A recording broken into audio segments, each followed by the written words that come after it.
All right, welcome back to the Token Launch Masterclass, Episode 8. Let's get straight to it. Today we are tackling a subject that, frankly, too many founders get disastrously wrong. The strategic investor hunt and moving beyond what I call dumb money. I've been in rooms where founders are celebrating a huge check from some anonymous fund, and all I can think is, you just invited a Trojan horse into your cap table. Capital is a commodity. Anyone can give you money, but the right investors, they give you leverage. They give you credibility. They give you a network you couldn't build in a decade. We're going to talk about why the source of your capital is the single most important factor after your actual product, and how getting it right is the difference between a quick, pathetic pump on some decks and building a resilient ecosystem that actually lasts. Okay, before you even type up a single cold email or try to get a warm intro, we need to draw a map. You wouldn't go on a cross-country trip without looking at a map, right? So why would you hunt for investors without one? What I do with my portfolio companies is sit down and create what I call an investor needs matrix. It's simple, but it's powerful. Get a whiteboard or a spreadsheet. Create columns for your biggest weaknesses or gaps. Maybe your tech is solid, but you have zero connections to market makers or major exchanges. Write that down. Maybe you need help cracking the Korean or Japanese markets. That's a column. Or perhaps you're building a DeFi protocol, but need an expert on L2 scaling solutions to stress test your architecture. That's another one. The idea is to get incredibly specific about what you don't have.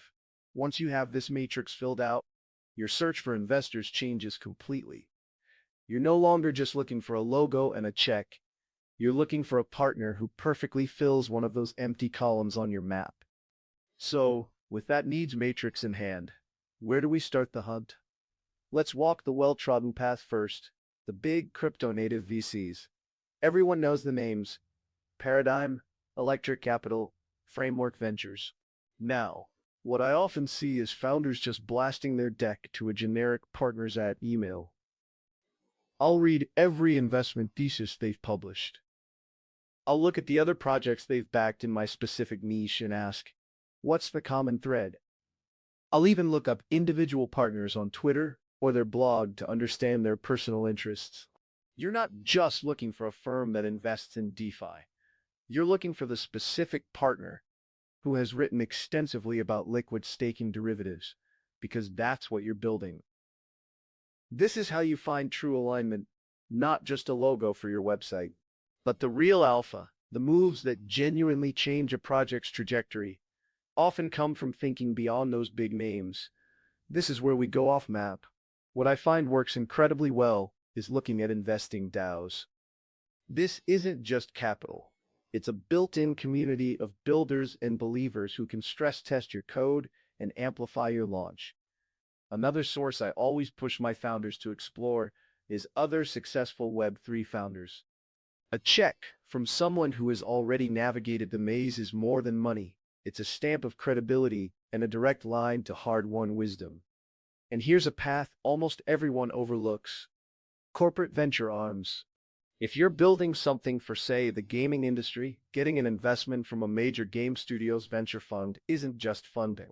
It's a potential design partner, a distribution channel, and a massive ecosystem partner, all rolled into one. Okay, so you've mapped your needs and you've found the perfect target. Now, how do we make the approach? This is critical. What I find works best is to completely reframe the pitch. It's not a request for money. It's a proposal for a partnership.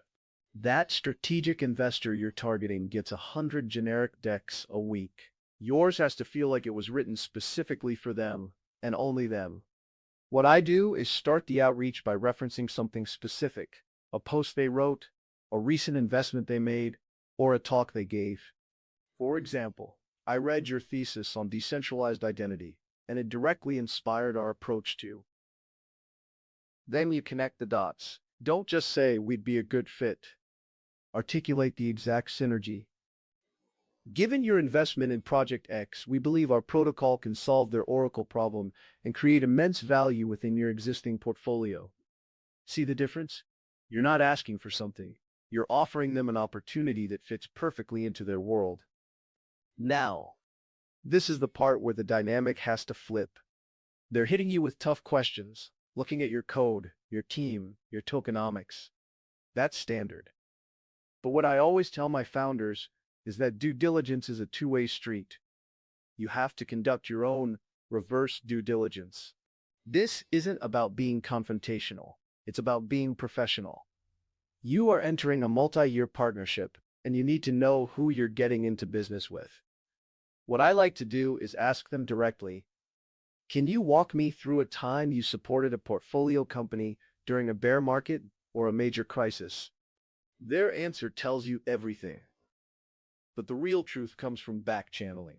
What I find works best is asking for introductions to 2 or 3 founders from their portfolio, and I always ask for one who's maybe struggling, not just the superstar.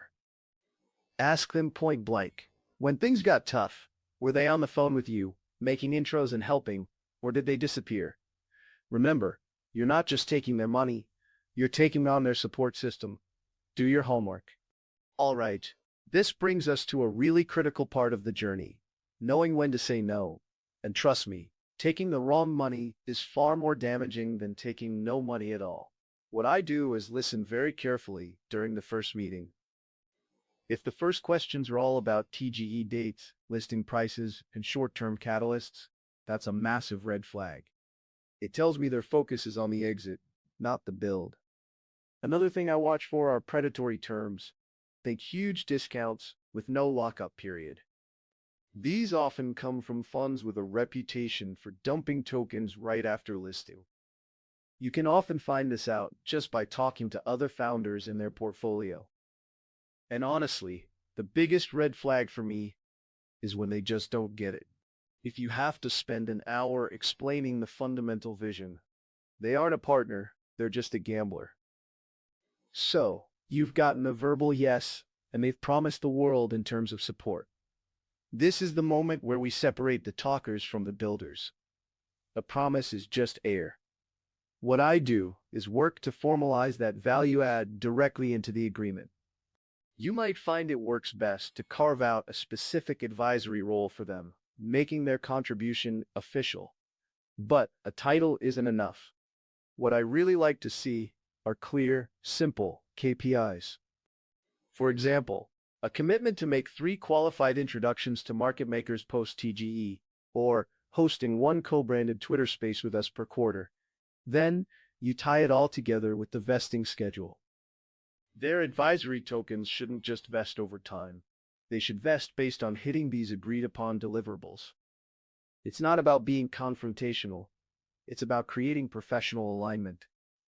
This way, their incentive to help is just as real as your incentive to build. Okay, let's look at a real-world example of this done right. What I often do is look beyond pure finance.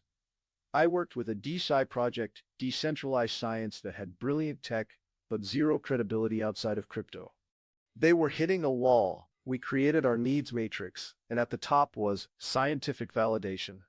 So we targeted a key opinion leader, a prominent PhD researcher with a huge following in the academic community. The pitch wasn't about ROI. It was about the mission. He came on as an advisor. The second he announced his involvement, the project's perception flipped. Their Discord was flooded with actual scientists, not just token flippers. But the real game changer? He made one introduction that landed them a pilot program with a top university's research department. That's the kind of access and credibility that dumb money can never, ever buy. Now, for the other side of the coin, let's look at the dumb money trap in action. I once worked with a really promising team that got dazzled by a huge 7-figure check from a fund they didn't really vet. They were so focused on the headline number that they skipped the hard questions. What I saw, all the red flags we talked about. The investor was obsessed with the TGE date and negotiated a very short lockup. Sure enough, The moment the token went live, that fund became their single biggest source of sell pressure. They systematically dumped millions of tokens on the open market. The price cratered, obviously.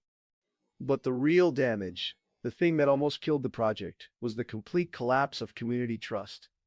It took them over a year to recover from the reputational hit. It's a brutal lesson. Fast, unvetted money can be the most expensive mistake you'll ever make.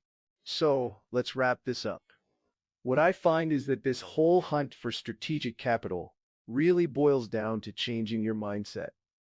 It starts with defining your own needs before you look for money, hunting in creative places, and approaching it like you're proposing a partnership, not just begging for a check. And you absolutely have to do your own homework on them. What I really want you to take away from today is that you're not building a list of funders. You're building a coalition of backers who are deeply aligned with your mission. And getting that first perfect backer is the key. Join us next time for episode 9, The Lead Investor Effect, how to anchor your round and create FOMO. I'll walk you through how to leverage that one key strategic investor to create unstoppable momentum for your entire round.